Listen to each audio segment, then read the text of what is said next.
नमस्कार। इन खबर में आपका स्वागत है। ये ड्रैगन किसी का नहीं है, दोस्त को भी दगा देता है और जब दोस्त सो रहा होता है तो उसके पीठ में खंजर भोंक देता है। जी हाँ, पड़ोसी मुल्क नेपाल के पीठ में उसने खंजर भोंका है। नेपाल के प्रधानमंत्री केपी शर्मा ओली, जो शी जिनपिंग चीनी राष्ट्रपति का दोस्त बन रहे थे, उनको जोर का झटका दिया है और नेपाल में घुस करके 9 बिल्डिंग बना ली है।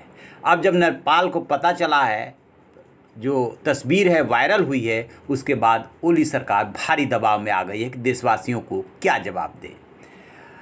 हुमला के सहायक मुख्य जिला अधिकारी दल बहादुर हमाल ने स्थानीय मीडिया रिपोर्ट के आधार पर 30 अगस्त से 9 सितंबर तक हुमला के लाप्चा लिमी क्षेत्र का निरीक्षण किया।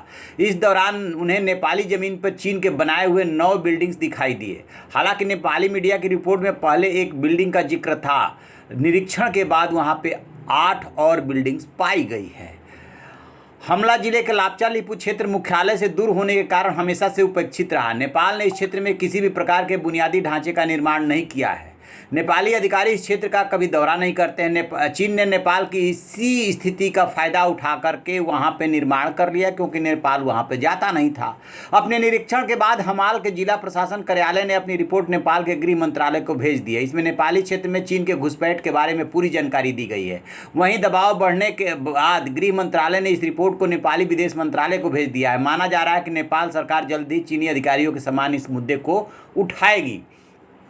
हमाल जिला प्रशासन के निरीक्षण टीम में शामिल एक अधिकारी के मुताबिक इन इमारतों को दूर से देख सकते थे। हमने चीन द्वारा वहां बनाई जा रही एक इमारत के बारे में अफवाह सुनी थी, लेकिन हमारी यात्रा में 8 और इमारतें वहां पे पाई गई है।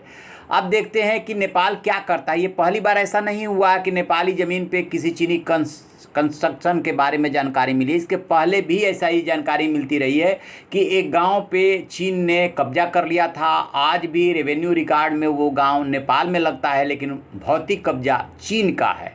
और जो नेपाल में वहाँ की राजदूत है चीन की, उनका कितना दखल रहता है ये सबको पता है कि नेपाली पीएम देश में चीन की राजदूत हाओ यांकी के इशारे पे भारत विरोधी कितने कदम उठाए थे। यहाँ तक कि बिहार में कई जगह पे सीमाओं पे संघर्ष हुए, जिसमें एक स्थानीय नागरिक मारा गया था, एक घायल हुआ था।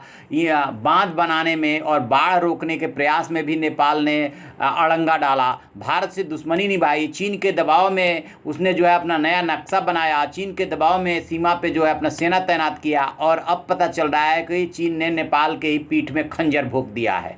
तो ओली जो ऑलरेडी वहाँ के स्थानीय राजनीति में, घरेलू राजनीति में घिरे हुए हैं, प्रचंड का हमेशा उन पर दबाव रहता है पद छोड़ने को लेकर के।